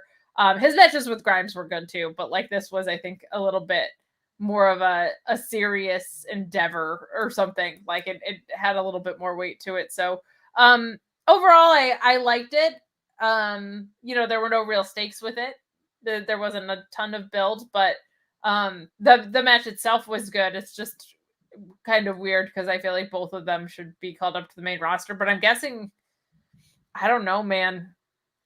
I don't know what you do with Imperium right now. They lost the tag titles and then this happened. So what's next? Like, if Diamond Mine's going to be moving on to Pretty Deadly, like, I don't know what's next for Imperium. Grizzled Young Vets or a call up, I guess. Like, yeah. I don't know. I mean, a call up would make sense. I mean, it doesn't make sense because I mean, Walter won tonight. Yeah, I mean, like, well, he doesn't have to. I think they can both get called up. Honestly, one could go to Raw, one could go to SmackDown. I think Larry Knight would take over SmackDown. Like he'd be like that kind of.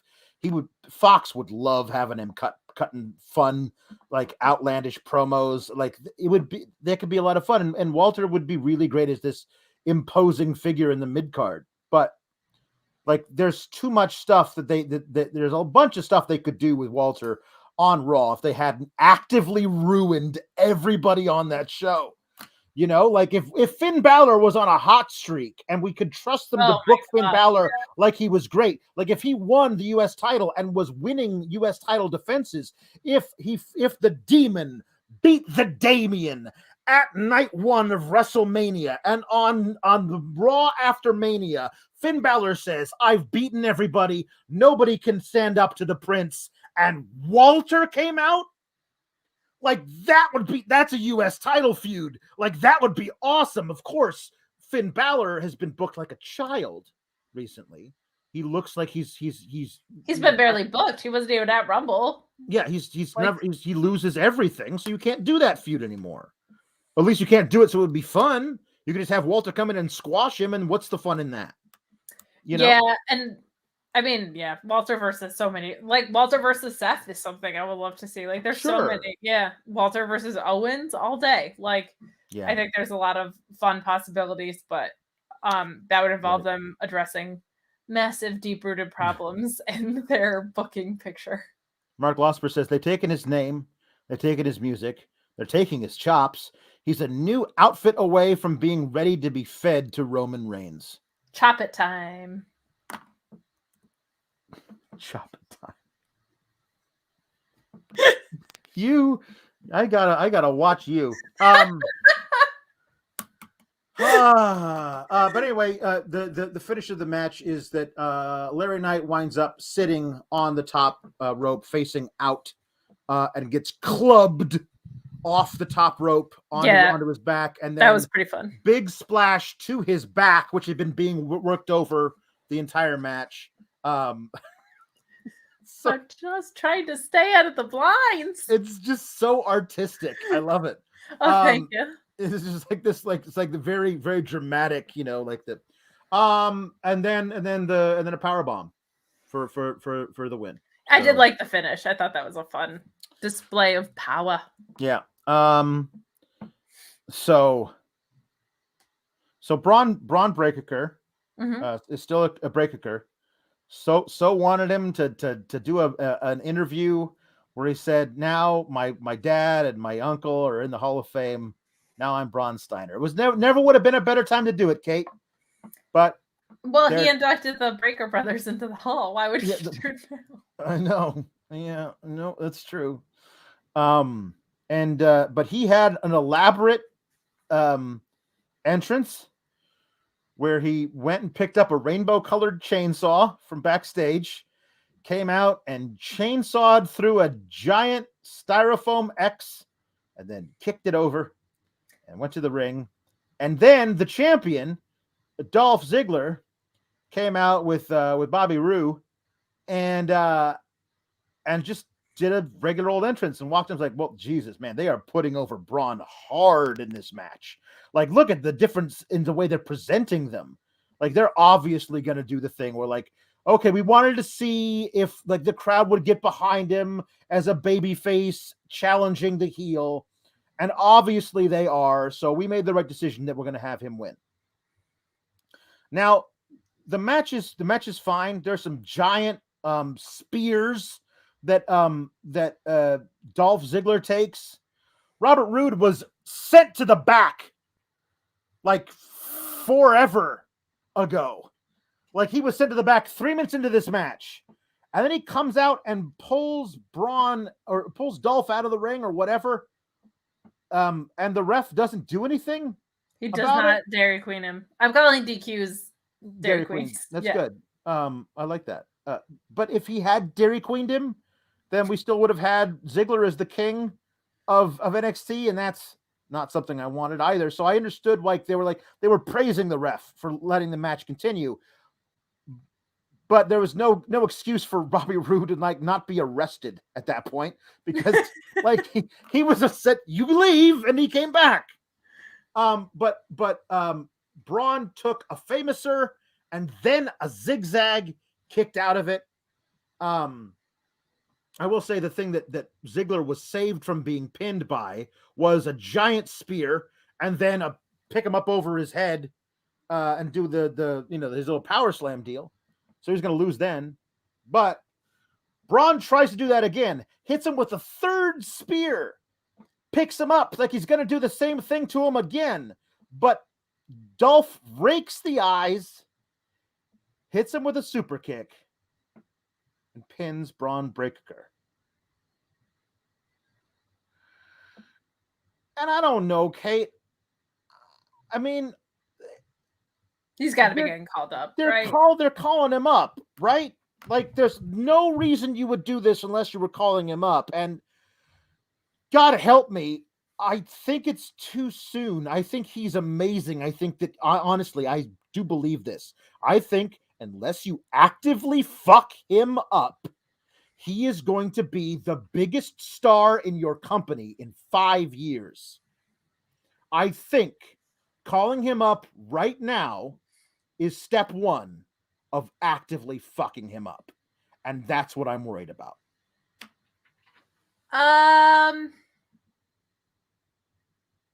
Ish. I'll say, okay, so the match I thought was great. There were a lot of really, really fun spots. They work really well together. Dolph Ziggler works well with everybody. He could make me look good at this point. I thought this felt main eventy. I was a little confused by the entrances as well. Not only Dolph not having any fanfare, but Braun, a chainsaw does not seem like a proportionate response to styrofoam. It feels like a little much. I think it's a little much. But I'm so sorry. I love the idea that styrofoam is something that requires a response. That's great. We'll move on. Elicited a response. But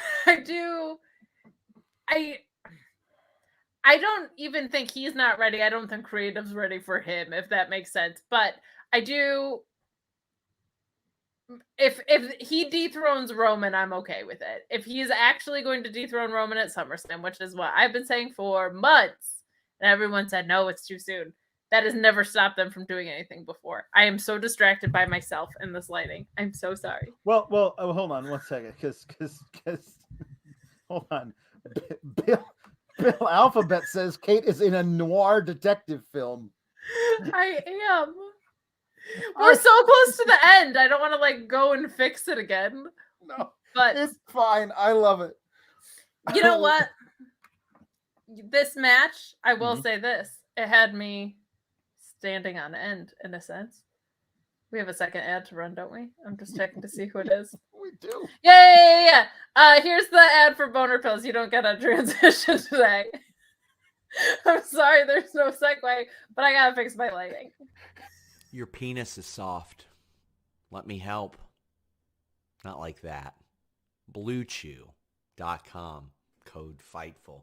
Blue Chew brings you the first chewable with the same active ingredients as Viagra and Cialis, but it's ready when you are, or when you're not. It's not about having a problem. It's about having that performance, that excellent performance, that confidence. Fill out their online questionnaire. You'll work with an online physician. You won't have to wait in line at the pharmacy or the doctor's office. It's shipped discreetly and directly to you, and you get that first shipment free when you use that code FIGHTFUL at checkout. You want to be confident, don't you? You want that pay-per-view, that main event performance. Don't let yourself or somebody else down. Use BlueChew.com and the code FIGHTFUL.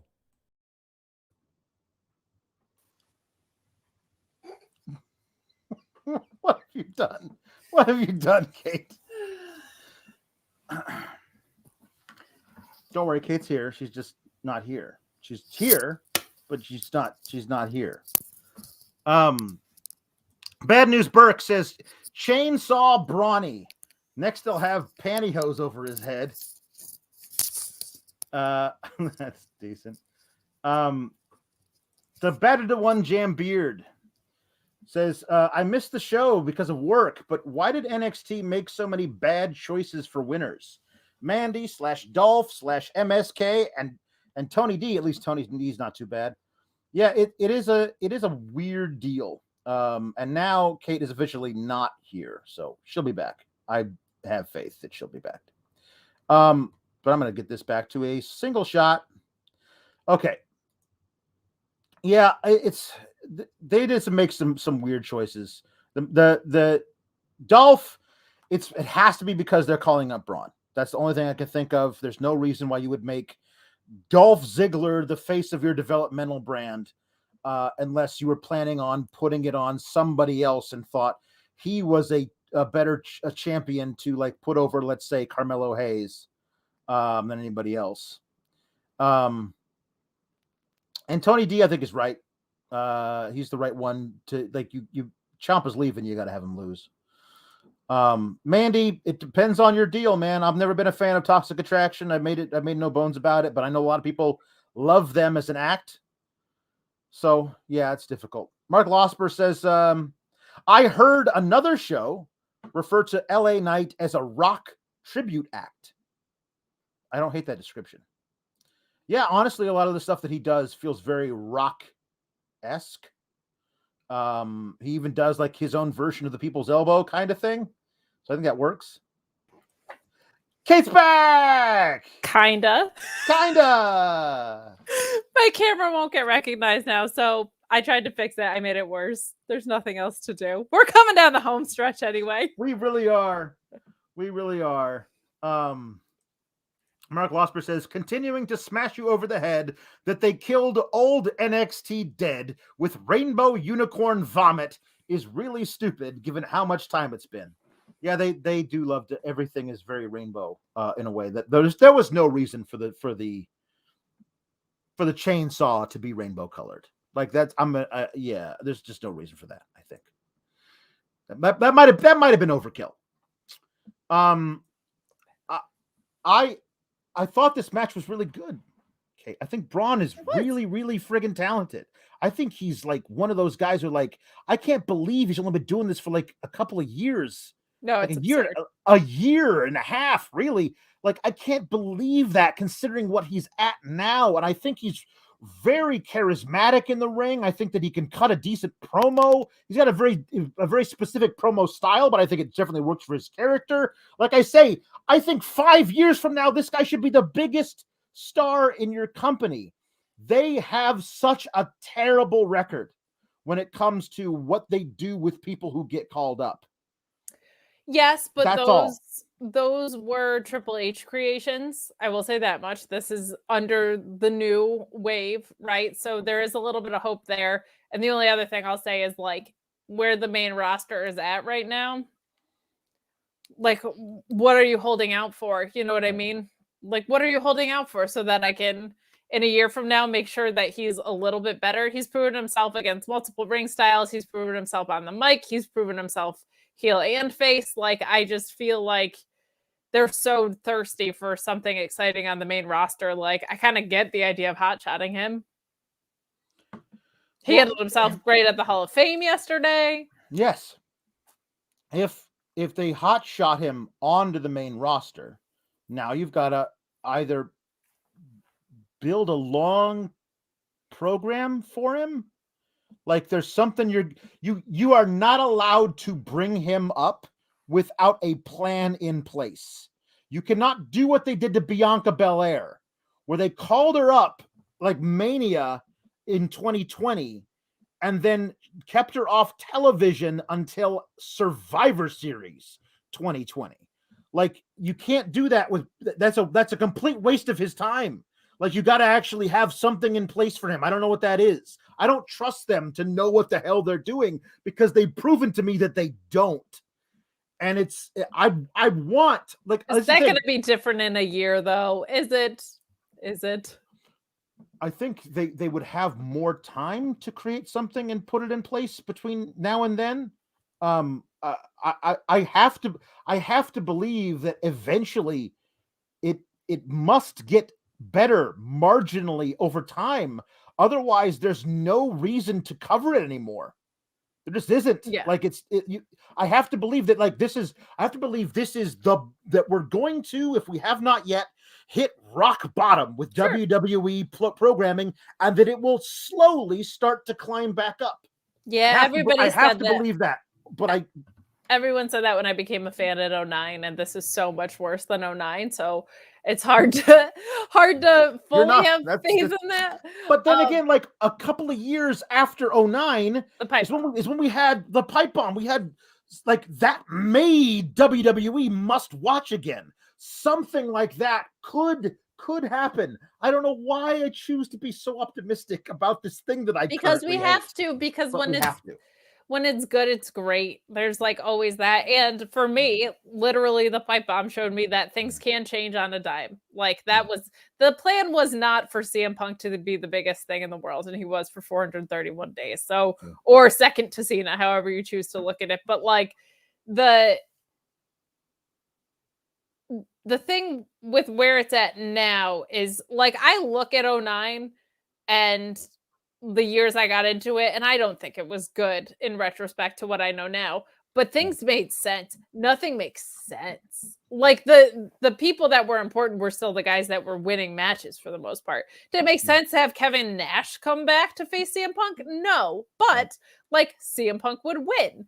Things made sense. So it's more that part being directionless that is concerning to me. But yeah, I think Braun,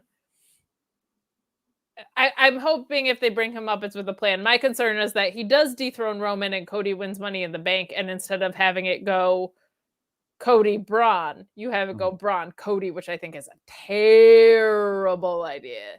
So that's my biggest concern on that front.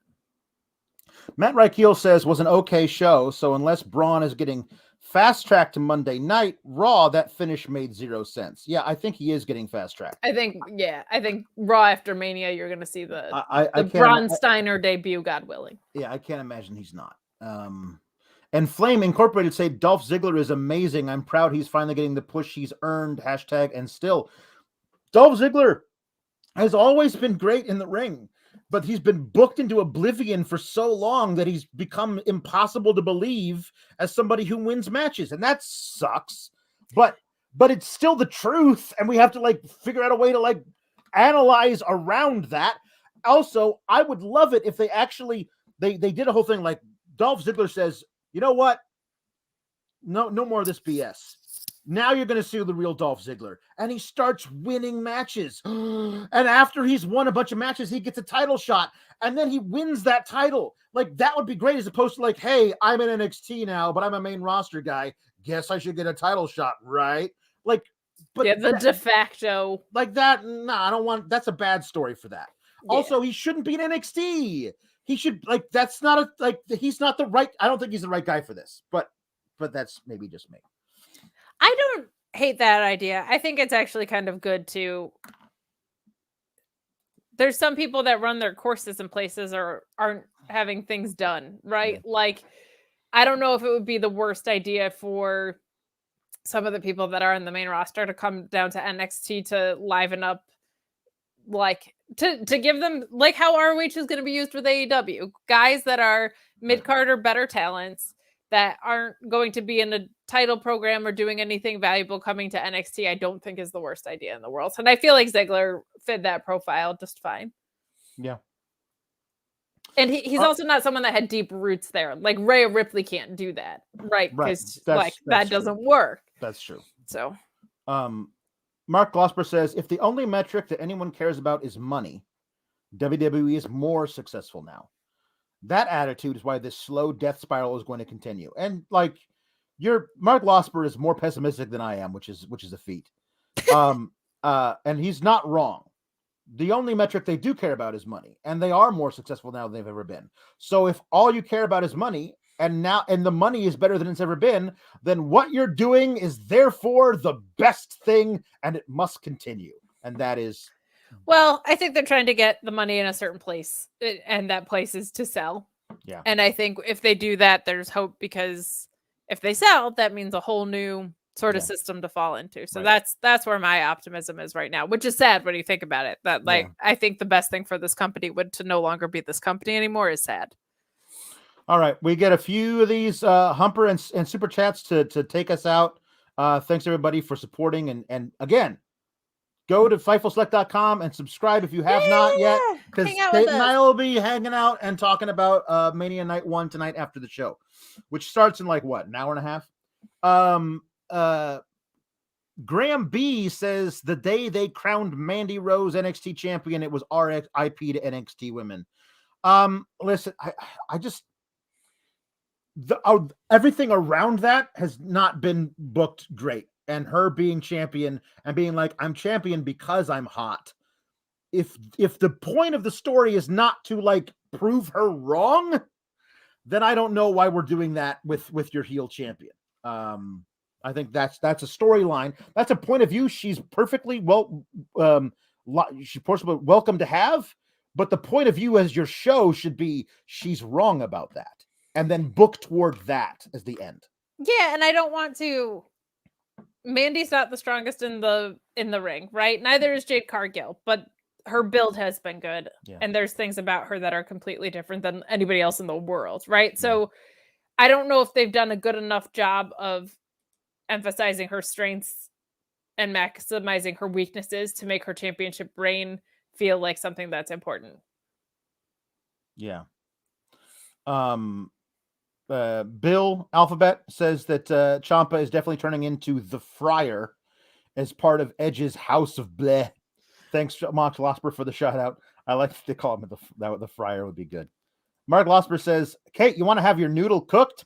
If a new company buys it, why would they change a formula that makes this much money?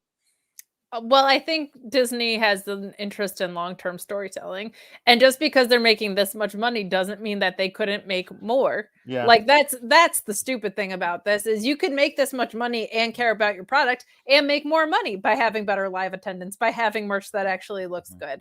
Nobody that's interested in buying $1 billion company is interested in not making more money than what they're making. So I do think that there is hope for that. And I think by nature, you're going to change things, because whenever a company acquires another company, like there's usually house cleaning that happens. That is true.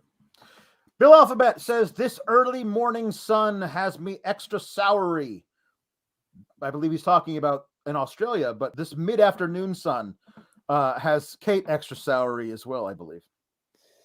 Yeah. I mean, it makes my skin look gorgeous, but it's just like when the lines come over, it's not great. Yeah, there you go. Mark Losper saying that Nick Khan is right about the new stars thing. What was the quote that he actually gave? That it's hard to do in 2022. Yes. He just forgot to add the caveat of when your company is run by a crazy person. Yeah, that's just like also a difficult argument to buy when there are more successful wrestling companies right now than there probably have ever been. Yeah, that's also like ever. Mark Losper says, I should make clear, I hope you two are right. I just don't think that this company has any positives given the circumstances. And you may wind up being right. I honestly hope that you are wrong, because I want the people who work at this company to have good things. And right now they don't have good things because the people who are in control of this company don't want them or us to have good things. Well, they have some good things. They have a bi-weekly paycheck and get to be wrestlers at the biggest wrestling company in the world. Like, that's good. Do they get to be wrestlers, though?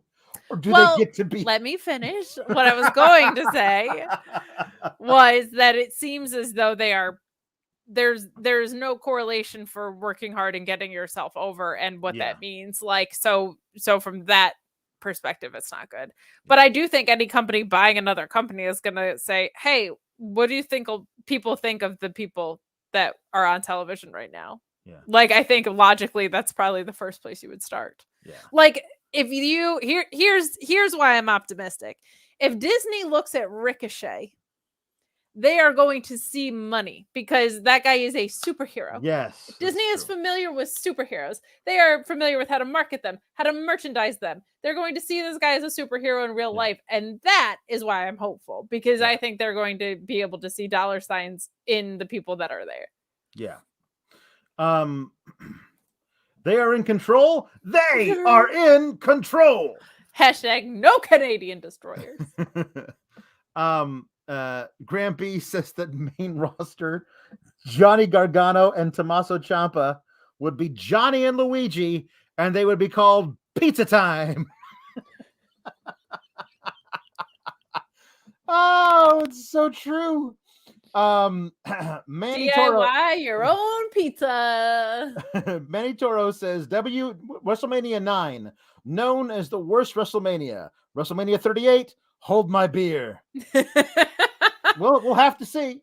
We'll have to see. Okay. Here we get into so Jimmy Boutros says all the love to Team Kalex from Norwich, England.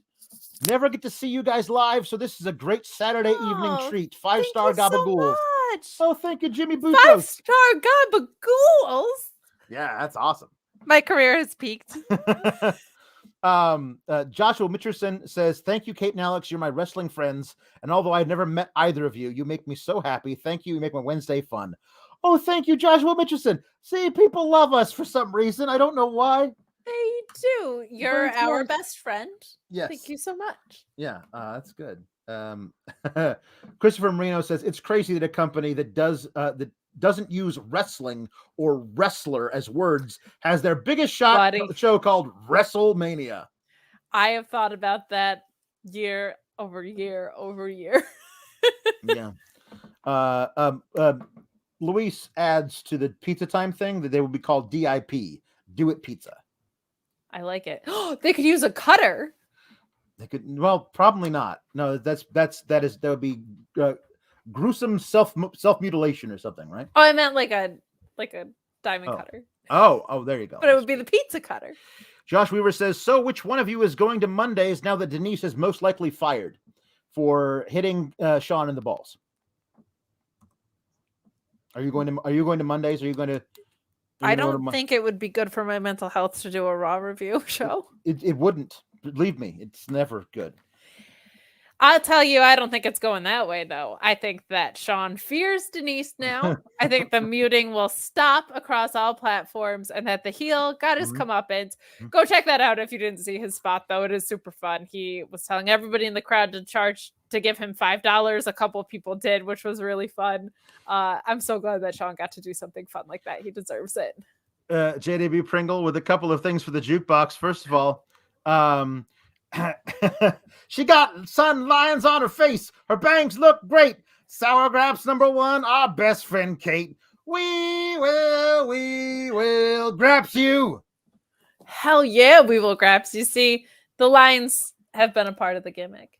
The whole time. Long-term storytelling. And by long-term, I mean 45 minutes. So in honor of Tony D winning his matches today, there were a couple of jukeboxes for JW Pringle and Christian J.